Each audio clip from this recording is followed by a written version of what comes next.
All right, everyone. Welcome to day 3, right? This is day 3 of Techno Security 2022 here in Myrtle Beach. And I am joined with quite the crew this morning. So this should be fun as long as everyone, doesn't, as soon as we go live, everyone just freezes. And yeah, right. that's not this crew for sure. So again, we're here in Myrtle Beach, just starting day 3. Actually, none of the classes or anything have quite started yet. I think first sessions are just kind of crawling in at this point. Are you seriously doing a traffic report? Yes, I am. And it's going to be sunny. You got to get the whole helicopter thing going right on. So like I said, I'm so glad that these guys joined me. Dr. Kall Loper, that's him right there. Anyway, I won't get too crazy with it yet. I'll reserve for now. And of course, Chet Hosmer. Both these guys are also friends of mine too, so this should be pretty fun as we go through. Now, I've known you guys for just maybe a couple years, right? A little more than that. 2, Maybe. 3. Yeah, we're still young, fairly young guys, though. Yeah, right. So, they're just waiting patiently, right? All right. You said there'd be interview questions, right? They're going to kind of be, and then it's a little bit of us making fun of one another. That's really what kind of happens here. Nice. It's That should be easy. It's more of, so what we like to think the hubcasts are is a really bad late night talk show during the middle of the day when no one watches. Sweet. So that's really sums it up what we do. So yeah, and we put in digital forensic cybersecurity stuff in there too. Right, and you're not really broadcasting this to anybody. No. This is just here. Right? Yeah, right. Hey, look, there's a viewer. Oh, good. Yeah, good. Hang on a second, Chet. Can you talk again, Chet? I sure can. Oh, there we go. We have those mics switched around. So all of that you heard before I was muted. Yeah, you were completely muted. I heard you though, so it may have been coming through that mic over there. But I don't blame you. You're good now. I don't blame you for muting me, but that's okay. You're all good now. So you guys have been in digital forensics, cybersecurity world for a minute. Yeah. Right? I mean, even though you're fairly young guys, see, I'm trying to score points with my friends here. For now, because you guys are going to hate me in a few minutes. The camera adds 20 years. Yeah, does it? Well, so, Kall and I met. We were working on an NIJ project together. With really? A long time ago. That's where we met. We were trying to define what the future cybersecurity and forensics was going to be. I don't know if we succeeded or not, but that's where we met and had worked together for many years on that project. Okay. People like Tony Reyes and that kind of thing. Yeah, I didn't actually. I don't actually personally know this story. So yeah. Well, that was it. Oh, that was the whole thing? That's not really... Yeah, we produced all kinds of reports and whatever. We did research, we did development, and that kind of... We built some really cool things. You probably heard of USLAT that we built a long time ago, the USB device. I actually used it in my lab, yeah. We used it in the lab. That was an outflow of the work that we did at NIJ. I think I still have it can go in a museum at this point, right? Sure. I kept mine. Yeah, you still have it as well? Yeah, no, I absolutely do still have it. So that was very cool. And then, Chet, a little bit about your history. I want to walk through each one of you guys, how you got into the industry, right? And then what brought you to where you're at now, and what are you doing now? So, Chet, I'm going to start all the way down with you. So. Sure.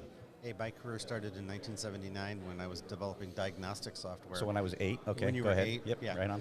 And I was a child prodigy myself, so I was only 15 at the time. But and that evolved into working in the defense industry, working for Air Force Research Lab, and actually doing research there, and then all moving today where I'm actually an assistant professor of practice at the University of Arizona.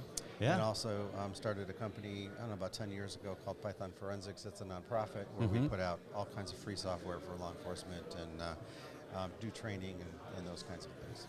Yeah, very cool. And I've known you for years now, and it was funny. It was random, really, how we met. I think it was at maybe a different conference, not Techno, and I had been along like almost fanboyish, not quite New Kids on the Block worthy type fanboy thing, but it was close. Cal's really reserving himself, man. I'm just watching him over here. The thing is I think he came up to me because you had one of my books. Yeah, I'm not sure you read, but no, it has to be an audiobook. I only use those for show. Exactly. So, you wanted me to sign the book even though you weren't going to read it, but absolutely, that's what it is. Cal's got so much going on in his head right now. He's really wanting to strike right now, Matt. But guess what? It's your turn now, man. That was your proof that you had cracked the cover of the book. Yeah, exactly. Exactly so. No. So, I'm going to Yeah. slide this over here a little bit. And here, if we need to bring it down or whatever. There we go. Well, I'm not saying anything that, Oh, it's okay. Yep. Lean in All right, on that, all right. baby. There we go. Yeah, there we go. Yeah, much better. So, yeah, Chet and I have worked together for almost 20 years now. Uh-huh. That's been a real pleasure over the years. I knew that Chet was something special, and I didn't think I had the right to go talk to him at first. So, when you said fanboy, the reason I was laughing at it, I was like, yeah, Chet's one of the cool kids. I can't go over there yet. Yeah. And then it turns out he's a real down-to-earth person, real smart. We had a great conversation one night, kind of reshaped the way I thought about time and space, and time anyway. Yeah. I went home, wrote a lecture on it. It was 80 slides later. I'm like, wow, this is about as complicated as Chet indicated. That's impressive. But no, the way I got into it is a long, long time ago. Uh-huh. I wanted to work in prisons and deliver mental health services to prisoners, and that didn't work out. Wait, what?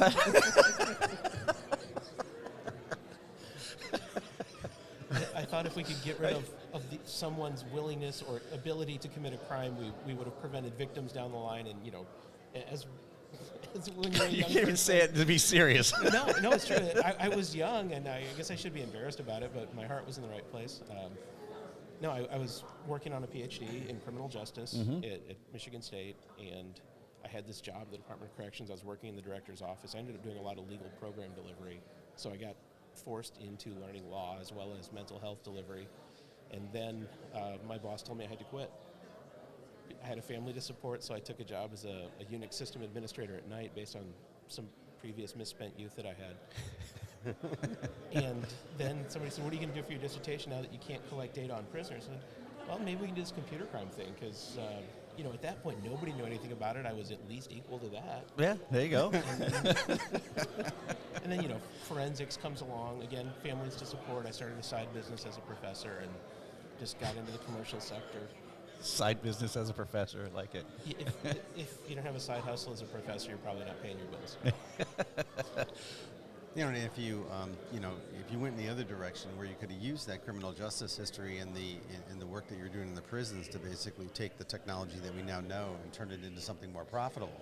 In other words, to be able to use it on the offensive side, we'll call it that, or the criminal side, we could be very rich. We could be sitting someplace much nicer than this. So the question came up, like, how much would it cost to get a grade, right, in my class? No, right on.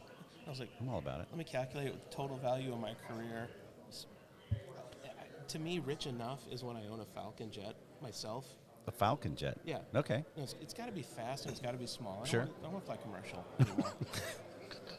And I would need a place to go with it. So if I can Right. meet those marks, I can pay my bills, support my jet and the pilot and the flight attendant, and have a place to go in my jet, that's what it would take. Oh, okay. Okay. That's pretty simple. And I have to have Most the grad ability to students can spend it. afford that. Yeah. It's the same thing life for crime. Now, then I'd have to have a place where I could actually do all that above board and not be sanctioned by the government. I mean, I'm not setting my price, but if you've got a dump truck full of money, let's talk. Yeah, right on. Right. Right. I mean, We it's know how so to worth do it, right? But we've never had the guts to do it, but we know how to do it. Well, you investigate things for a while and you realize it's almost impossible to get away with a crime. There's just evidence spewed everywhere. I mean, Yeah. it would be a big project. My hourly rate would be dramatic. It would be. It would. Yeah, I mean, you're set. Did you even tell anybody what you're doing now, but yet? I think you missed that one altogether, because you have changed since the last year, since we have spoken last. No, it's true. So as my career has evolved, I've worked in the Big Four. I worked for the Department of Justice like Chet. Yep. And I took over a national practice in forensics and incident response for a consulting company. Uh-huh. That was great. I then got an opportunity now to go to the Herjavec Group, which merged with Fish Tech. And if anybody follows the industry, Gary Fish created FishNet, became part of Octave, and now his second career was creating Fish Tech, which now merged with Herjavec Group. And if you know the name Herjavec, it's probably because Shark Tank. So the cool thing is when I talk to clients, like, for 15% of your company, I'll solve this problem for you. Absolutely, that's And great. I'm not giving you any money. I'm just going to take 15%.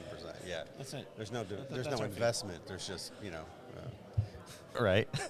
Now, you guys both talked at the show, right? Have you? You already gave your talk. I did. And Chet, you gave your talk yet? I did, Is it? right after Call's. That's right. We kind of went one after the other, and then we have another one tomorrow with Mike Rigo and I, Silent Okay, Signals. We're doing some stuff on OSINT and, tracking the crumbs of people that are posting stuff on Twitter. So as you know, we've got a pretty cool tool that we basically stole from you originally. Right. No, steal. Just give. Please do something with this thing because I don't know what I'm doing. That's really what it is. And we basically took that off your hands. So if you make it look good, it makes me look good. Like I knew kind of what I was doing in the first place. Which your name is somewhere still in the code. That says it's a little the comment. catalyst. Yeah. Was I changed this because he screwed this up, and Right. then little pointers in the Now code. it works. Yeah. but we've really evolved that technology into something really cool. I mean, what we're going to talk about on Thursday is during the last couple of months, we've been using the tool to track activity on Twitter in the Ukraine. So we have that's right. we have about 100,000 photographs that came from Twitter that were people on the scene. So we have their geolocation and whatever, and we're going to show how we track them and the things that they did and the tweets that they have, and then who are their friends, who are their followers, what else have they posted, that kind of stuff. So it's going to be a really cool presentation. Mike is leading that one. I'm just kind of the developer. So That's Mike right. is Mike couldn't be here today, unfortunately, but he'll be with me tomorrow doing that. And then my talk on Monday was about machine learning with Python, and actually kind of walk people through the process of doing that, no hype, no BS, and show them the code of exactly how this works. And I think they appreciated it. A lot of real good questions came from the audience because I think there's so much hype in that particular area until you actually see it working. And obviously I'm using the Python ecosystem because that's the only language I write anymore. I kid my daughter, who's a great Spanish French teacher, runs a department, and I said, you only know 2 languages. I know 40, but they all happen to be computer languages. The only ones that I use anymore is Python. So I'm showing this in the Python ecosystem, and I think people kind of got it and said, wow, I can do this with one language, one ecosystem, and I can actually do this. So hopefully that's what came across. So a lot of good questions. Yeah, very cool. And the approach with that, it kind of mirrors some of the original reasoning we did at DOJ. Yeah. Where we created a class that would let people look at hexadecimal and interpret file formats. Right. The idea was not so much that it would be useful to take a hex editor, and I'm not speaking directly to what you're doing now, but we know that nobody's going to do this in a case, but when you get that one question, how do you know this? Like, well, irreducible data on disk, I parsed it by hand, and it produced this renderable image. This is how I know what this is. And the same thing if you take it into instant response or forensics with Chet's work. Once you write the code and you know at a very granular level what you are processing, there really aren't any questions left. Like, Chet, have you ever been trained on this tool? No? Well, how do you know that what you're testifying to? I wrote it. Yeah. Precisely. It's very true. I mean, slam dunk defense attorneys or opposing counsel, no matter who, is just going to right on. Didn't ask that in Depot, did you? Yeah.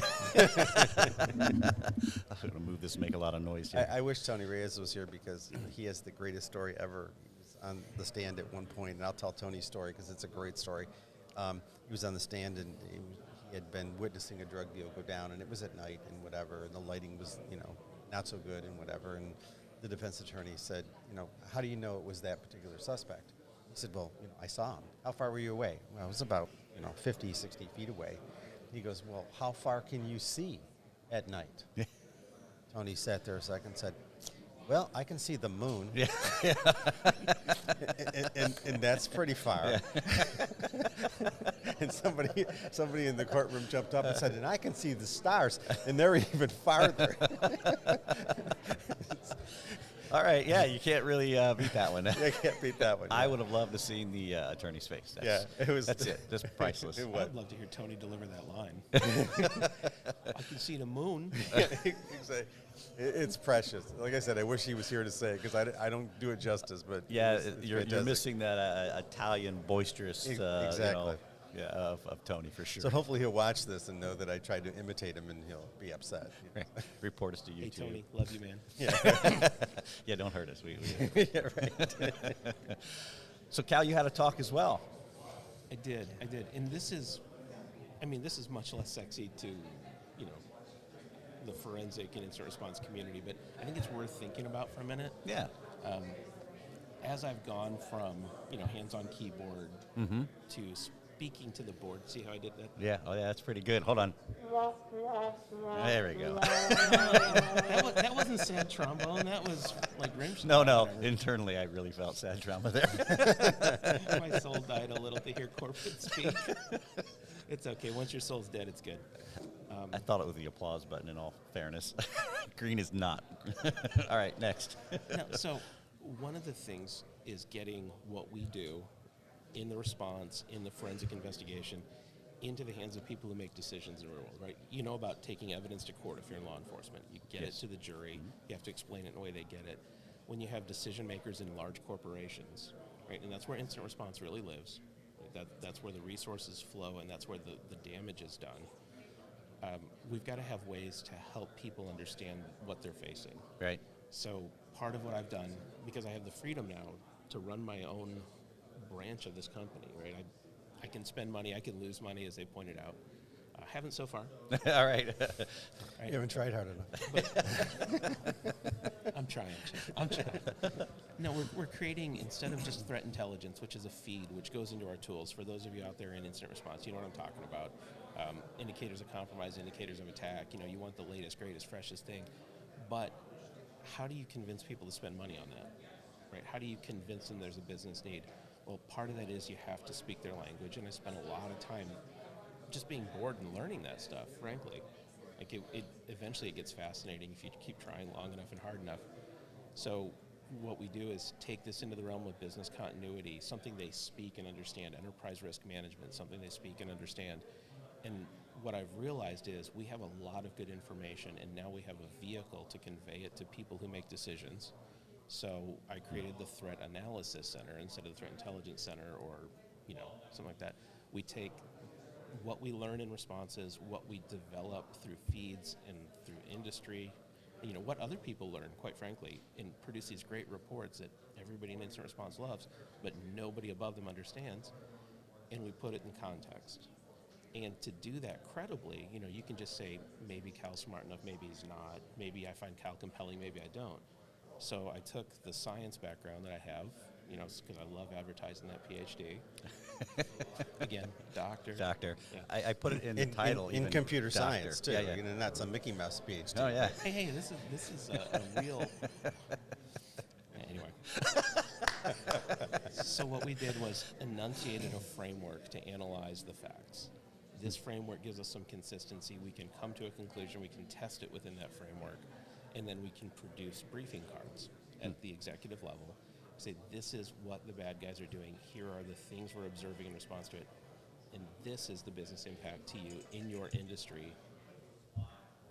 And hopefully, people find it compelling. So my presentation was a run through some of my more recent threat analysis cards.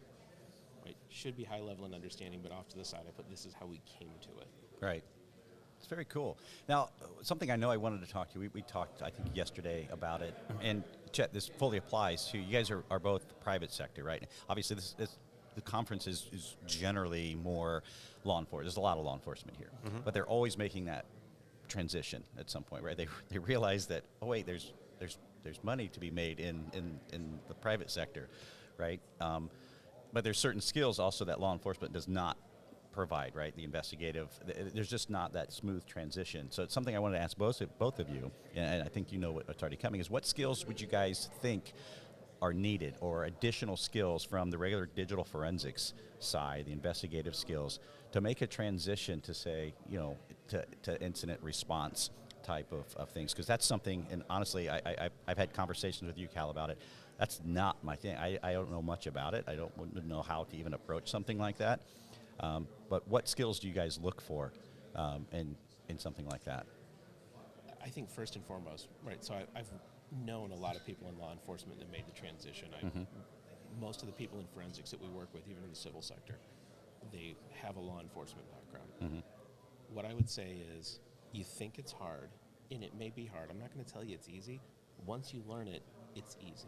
You've experienced that in other technical things, right? Nobody hands you an iPhone. You know what the problems are going to be. You know what the data that's going to come off of it looks like. But the first time you saw one, you had no idea. Right. Same thing with corporate setups. Once you learn some of this, it gets easier and easier to do it. So what I would say is have some confidence, realize that the skills that you've built can be applied to these new situations, and then also understand that there's going to be a little bit of a learning curve. So find the right place to go. If you got your 20 years, you got your retirement locked down, right? You've got a certain level of safety and confidence now that you're going to be able to survive. Go to one of these companies, work with them, come with an open mind and be ready to learn, and you will find that you're leading very soon thereafter. And also remember that nobody does 20 years in the civil sector at a single job, right? So you're there for 2, 3, 5 years. I think my last job, I ran that practice for 6 years, right? That's a fairly long tenure, right? So you'll have a lot of experiences. Things will evolve. It starts complicated, but know you've done it before, and you're going to be able to do it again. And then just go out and get stupid rich and buy yourself a Falcon jet. Or two. Right. There you go. Well, I think one of the things that, I experience in that particular area is we get a lot of career changers, within academia, right? Yeah. And it's one of the things we focus on, whether it was at Arizona or when I was teaching at Utica. We get a lot of those career changers, and there's a lot of options. In other words, there's not one path, to basically move into the private sector from law enforcement. There's a whole bunch of different jobs. Mm-hmm. But one of the things is that everything you learned as an investigator applies to most of them. It's just a different kind of investigation, a different kind of process that you're going to go through and whatever. So the smarts that you learned on the street, like how far the moon is, but, those kinds of things. You can apply those. I mean, and some of the best instructors. One of the things that we like to see is career changers from law enforcement share their knowledge within the classroom as well. So we bring them in as adjuncts so they can actually not only teach the content because they already know it, but also share the real experience. So the students and that kind of stuff are really interested to know what's really, really happening, not something out of a textbook. If you're talking to an investigator that's worked 20 years in the street and investigated cybercrime, and that kind of thing, to be able to bring real stories to the table. And that's the same thing that happens in the boardroom. I mean, if you come into the boardroom and you had that experience that you can share from that perspective, because, I love Kall's presentations. I steal something from every one. And so I basically sat through that yesterday, and I was already using the material that he talked on Monday and Tuesday in a meeting that I was in, because he talks about the changes that are happening. He gave a really great analogy of how the ransomware is changing and how we may not be able to pay ransom anymore, which is a good thing. We don't want to pay ransom. But what changes is that going to make? Yeah. How do we attack the organized crime syndicates that are basically running this? It was a great presentation. I mean, because it really kind of takes what's happening today, because as you know, Kevin, everything in our industry changes at the speed of the internet. And so we have to adapt to those. Right. We adapt to those in the products that we build. We adapt to those in the teaching that we do. We adapt to those in the jobs that are being created. And, Kall made a great point. I had heard a statistic from Harvard Business Review. See how I slipped that in? Because I do read every once in a while. And I don't. basically, they said, folks that are graduating today are going to have 7 careers, not jobs, 7 careers, in their lifetime, because that's how fast things are changing. So I think it's a really great point that you make about the fact that don't think you're going to go into something, you're going to stay there forever. You're going to learn a bunch of things and going to move somewhere else, because the industry is changing very rapidly. Yeah, and I think on those points, that's probably, and you guys hit it, I think, perfectly, is that the biggest thing is when you get that nice, cushy government job, right, and you think, I got this, right? And well, yeah, you don't really work much. I'm kidding. I was there. I can say that, right? Yeah, right. You weren't, but nothing's really changed. Yeah, right. No, not at all. But it's that fear of change, really. It's that, hey, now I'm stepping into some place where the turnover, it happens. It absolutely happens. I mean, when I moved to private sector, it happened. I never thought it would, and sure enough, it did. And well, I mean, law enforcement is built like that, right? Yeah. You work up to a rank, you get an assignment that you like, you're in forensics, and then you find out you have to go back on patrol to make sergeant. Right. right? And then all that learning and everything else you did, you think maybe I'll go to another agency. Oh, well, maybe we'll accept the fact that you've been to an academy, but it's not a lateral. You're not going to come in as a sergeant in another agency most of the times. Yeah. Right? So it's been built into us for the last 20 years at this point in the career. And then, you go out in the civil world and it's just, it looks insane. Yeah. Right? So it's not about being afraid of change, as in that's a really bad thing. It's about somebody with some common sense taking a look at this insane system and wondering how they're going to fit into it. And, That's a great point. Yeah. And the demands can be overwhelming initially. And you have to kind of step back from that and say, okay, I've still got to process this in the normal way and making sure that I'm doing a really good job at this. Because if you walk into, as many of us have, into an incident response situation where everybody's hair's on fire, one of the things you need to do is you need to bring a calming influence to that environment and make sure that you segment who's doing what. Because, the technical guys are up trying to do a whole bunch of things, but you can't do any of that until you get, legal counsel and the CEO and all of those people involved in the decisions that you're going to make. So the process is different. And I think that the folks that I've met from law enforcement that have made the transition know how to bring that calming, influence into that situation, because they've been in situations way worse than whatever you're seeing here, right? Right. And they've seen dead bodies and the whole thing. So nobody died. Some people are going to get fired. We know that, but that's okay. But nobody died. So I know a lot of smart people like Chet, and I'm going to quote one of them right now. Irving Police Department in Irving, Texas. At the end of a particularly frantic day when I was working for one of the big 4 companies, he looked at me and said, "Kall, you look frazzled." I'm like, "Yeah, I am." He was like, I started talking about what was going on. He's like, "Hang on, are we going home? Are we going to get to eat dinner?" We're okay. Right. That's exactly the point. Right. Yeah. Very true. They bring in that influence that really sets people's expectation down to something that's reality of what we can actually accomplish, and it's refreshing because most of the time everybody's hair's on fire. Yeah. When I think about making the transition from public sector to private sector, a lot of people hold themselves to a high standard. I hear this. I had 20 years in this agency. I administered this many people. I had this budget. And that is valid, true experience. But remember, you're now moving to France. As soon as you can do all that in French, you're golden, you're back where you were. But until then, they have no idea what you're talking about. And I think that was probably the most intimidating thing for me, that it was more of it was still scary for me when I made that transition. I was on SWAT team. I mean, we'd kick in crack doors, right? Crack houses. You never know if you're going to get shot when you go in. Right. It's something that's always on your mind. And to me, that didn't scare me. But moving into a new transition where it wasn't law enforcement, whereas it was more of an uncomfortable internal thing that happens. And I've talked to a lot of officers here, and they're looking for that transition. So I guess the wisdom of you guys kind of helps that. It eases that mind a little bit on that transition every phase, because it's not that they're like you don't have to worry about death and being shot at. Essentially, most of the time. I guess it really depends on the company, right? Right. I'm not going to name the competitor, but yes. So, yes. You had another thought. So there are times out there where you have a client that's at risk of losing their company, right? Incident response. Right. All of our systems are locked up. We can't do the thing we do. It's healthcare, it's manufacturing, it's financial service, right? They're terrified. And what Chet's talking about, that calming influence, can be really helpful in the law enforcement background that you bring. If you know how to keep yourself calm, it helps. One of the things I did is I had this client who was just going crazy, but by that point, I had accepted the fact that I was a consultant, and it's really not my job to bring my ego to work, just my skills. So this customer was going insane, and I just kept talking them down. They're like, "This is your concern. This is what we're going to do. This is how we're solving it. This is our method." Like, "Well, we don't know this like this." "Yeah, but this is when we're going to find it out."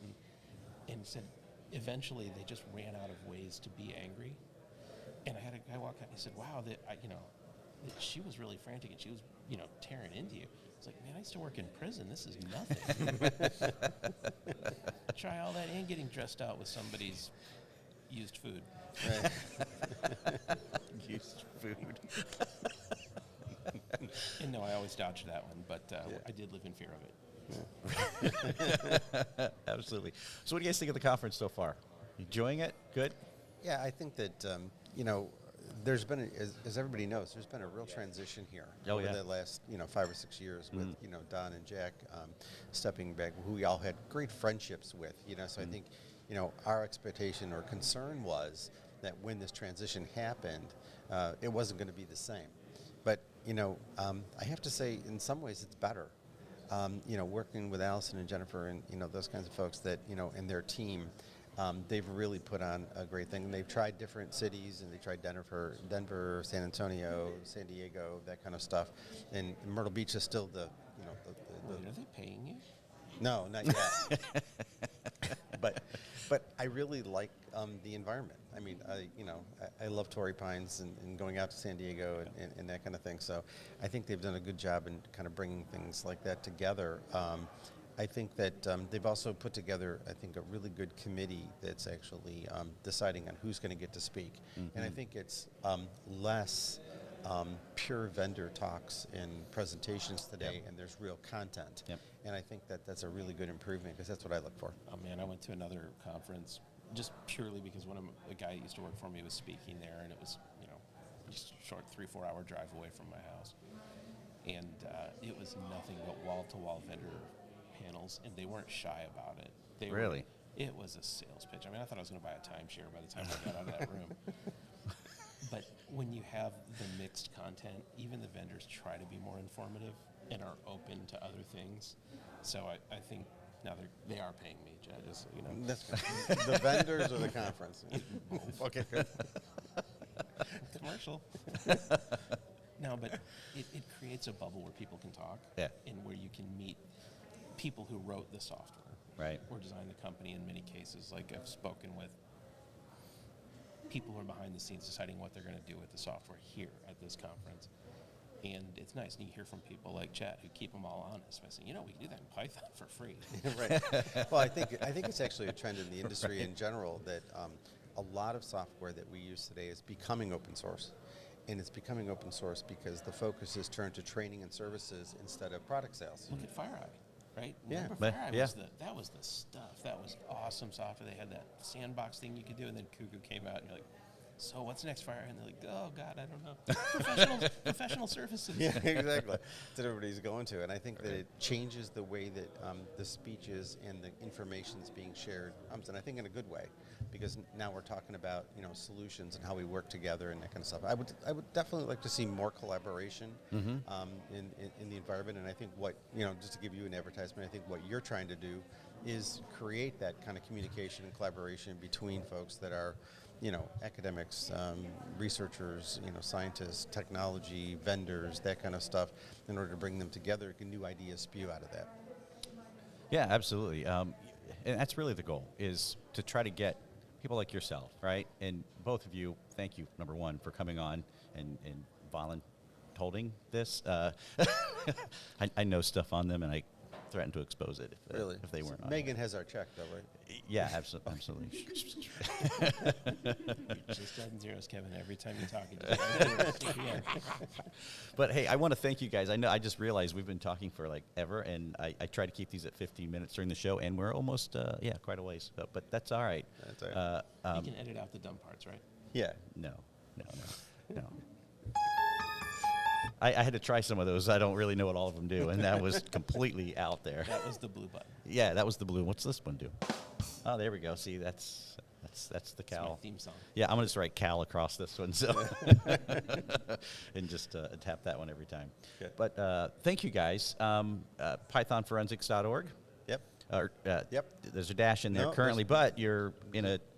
Are you going to say that yet about the transition of the URL? No, Okay. it is pythonforensics.org. Okay. So it's up now. All right. Yep. Oh, excellent. So, Kall, if people want to reach out to you, I'm waiting for. Hold on. Let me hit my finger on the button. Okay. No, this is all going to be straight and legit. Oh, all right. All right, so if you find yourself in Dallas, Texas, and you want to get a master's degree in cybersecurity, reach out to me at Southern Methodist University. It's SMU. Yes, the one that lost its football team in the 80s, because we kind of bought players, but that was okay. Second, my day job is at the Herjavec Group. I can announce it now. What day is it? Today is the 11th. All right, so 5/11. your sneak preview of something nobody cares about on this channel.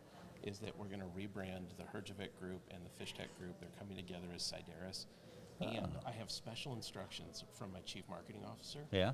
It's Sideris, C-Y, and then letters. Cyber, defense, and response. It's what we do. But you got to toss your head to the right, not to the left. Oh, it's to the right. That's what we do. That's what we do. Got it. Okay, gotcha. Which was hilarious when he said it, and I love making fun of it now. Oh, wait. There we go. Sorry, I took my finger off because I really thought you were being serious. It's going to end with a punch. All right, right on. Yeah, and anybody that wants to work with us at the University of Arizona, that's the really big school that does all the really cool stuff, land stuff on Mars and that kind of stuff. Yeah. You know, reach out to us. Yeah, and Mike would be upset if we didn't mention silent signals as well. Absolutely. So yeah, We just check casually threw in Mars. You know that, right? Yeah. Yeah, no, I know. That's what we do. That's what we do. But, you know, and Mike and I will be doing that talk tomorrow. So if anybody's listening to this and wants to come to that talk, it's 11 tomorrow. We're going to talk about, you know, tracking Okay. these breadcrumbs.